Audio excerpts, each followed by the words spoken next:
Bonjour, je suis Benoît Tréanton, parieur sportif professionnel. Les jeux d'argent, et plus précisément les paris, existent depuis la nuit des temps. Vous pouvez parier sur toutes sortes de choses, notamment sur Internet. En règle générale, les jeux d'argent sont considérés comme des jeux de hasard. À juste titre, pour la plupart d'entre eux. Vous êtes sûrement d'accord pour dire que lors du tirage du loto national, les boules qui sont tirées bénéficient d'un total hasard. D'ailleurs, un huissier de justice certifie ce hasard en empêchant toute intervention humaine. Concernant les paris sportifs, cela semble être plus délicat. La première question à laquelle cette vidéo va répondre est: les paris sportifs sont-ils un jeu de hasard? Vous découvrirez dans un second temps à quelle fiscalisation les paris sportifs peuvent-ils être rattachés. Alors, pourquoi est-ce si compliqué de ranger les paris sportifs dans une seule et unique case que sont les jeux de hasard? Vous aurez la version officielle et ensuite la mienne qui sera bien sûr officieuse. Officiellement bien sûr que les paris sportifs sont un pur jeu de hasard. Qui officiellement est le mieux placé pour nous parler de cela? Je me suis tourné vers le site Joueurs Info Service. C'est le site vers lequel les bookmakers envoient les joueurs accros aux jeux d'argent. Et pour eux, c'est quoi la définition du jeu de hasard? Est considéré comme un jeu de hasard, un jeu payant où le hasard prédomine sur l'habileté et les combinaisons de l'intelligence pour l'obtention du gain. Cependant, apparemment, il y a des nuances. Certains jeux reposent sur le pur hasard. C'est le cas des jeux à base de loterie, roulette, jeux de tirage, jeux de grattage, machine à sous, jeux de dés, etc. Pour d'autres jeux comme le poker, les paris sportifs et l'hippique, l'habileté, l'expérience ou les connaissances du joueur entrent en ligne de compte. Et c'est le hasard qui déterminera pour l'essentiel le résultat du jeu, à la différence de jeux reposant principalement sur l'habileté comme le billard ou les fléchettes. Même dans la position officielle concernant les jeux de hasard, je trouve que les nuances apportées comme l'habileté, l'expérience et les connaissances des joueurs sont suffisantes pour lutter contre le hasard. Alors que pour eux, c'est toujours le hasard qui déterminera pour l'essentiel le résultat du jeu. Après avoir abordé le côté officiel que l'État et les bookmakers prônent pour les paris sportifs, voici le côté officieux. En fait, c'est une question de positionnement. Tout dépend de ce que vous recherchez en faisant des paris sportifs. Donc voici les deux positionnements.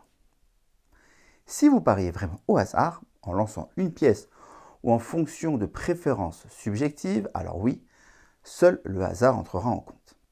Si par contre vous analysez un événement de manière rationnelle pour faire un choix sur vos paris, alors vous avez beaucoup plus de chances de battre le hasard et donc de gagner de l'argent régulièrement et sur le long terme.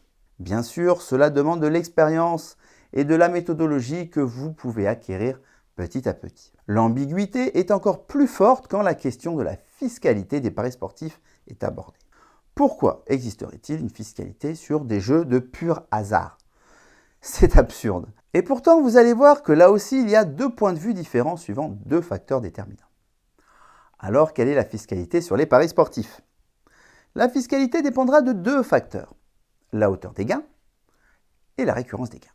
Concernant la hauteur des gains, si vos gains sont faibles, c'est-à-dire si vous gagnez quelques dizaines d'euros tous les mois, la déclaration de vos gains sera superflue. Concernant la récurrence, si vous pariez de temps en temps, bien sûr que la récurrence ne s'applique pas. A l'inverse, si pour ces deux facteurs vous faites des gains conséquents et régulièrement, alors là, apparemment, vous pourriez devoir déclarer cet argent. Rien que de le dire, cela en devient comique. Vous allez devoir payer des impôts sur des gains que vous faites provenant d'un pur jeu de hasard que sont les paris sportifs. C'est la loi elle-même et les organismes concernés qui stipulent que les paris sportifs sont un jeu de hasard, l'État français et les opérateurs de jeux en ligne dans leur ensemble. J'ai consulté un avocat durant 1 heure. Voilà la quintessence de ce qui est ressorti de cet entretien. Deux points importants ressortent.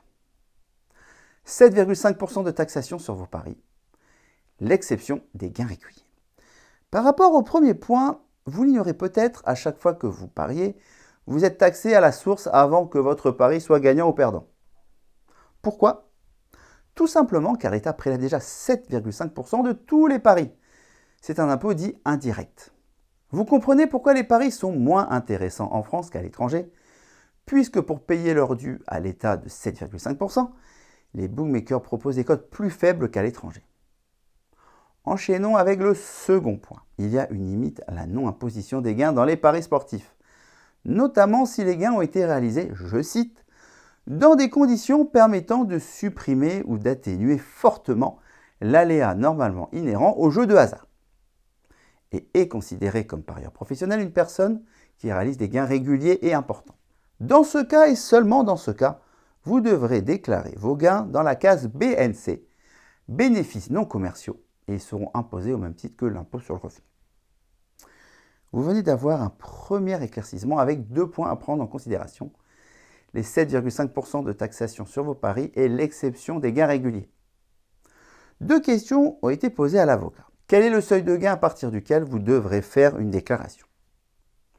À partir de quelle fréquence de jeu êtes-vous considéré comme professionnel?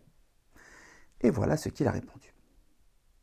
Si vous faites plus de 30 000 € de bénéfices par an, la probabilité de devoir payer des impôts commence à être significative.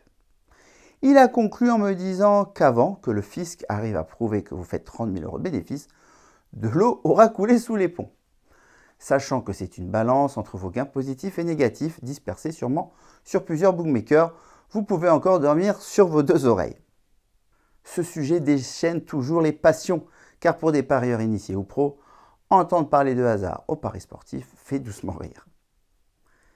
Des impondérables dans les paris sportifs, ok. Du hasard, sûrement pas. Et vous, quel est votre avis? Simple hasard? Cela semble très douteux. Honnêtement, je suis même persuadé que non. Vos avis sur le sujet sont les bienvenus. Sentez-vous libre de les partager en commentaire. Si vous voulez approfondir encore de tels sujets, le CEREPS se fera un plaisir de vous compter parmi ses fidèles abonnés. Restez attentifs à ce qui va suivre. Vous voulez vous aussi parier avec des stratégies efficaces? Au CEREPS, nous souhaitons vous accompagner pour vous permettre d'atteindre cet objectif. Soyons clairs par contre, nous n'avons pas de baguette magique, pas question ici de vous promettre que vous deviendrez millionnaire du jour au lendemain. Par contre, si vous suivez nos conseils, vous maîtriserez rapidement les stratégies d'experts que les joueurs pros utilisent pour leurs paris. Vous décuplerez ainsi vos chances de transformer les paris sportifs en un investissement rentable sur le long terme pour vivre plus serein financièrement. Cliquez sur le lien dans la description de cette vidéo pour découvrir comment nous pourrions vous accompagner. Pour être informé de la sortie de nos prochaines vidéos, abonnez-vous à la chaîne YouTube du CEREPS et pensez à activer les notifications. Et si vous aimez cette vidéo, n'hésitez pas à mettre un pouce bleu et à partager.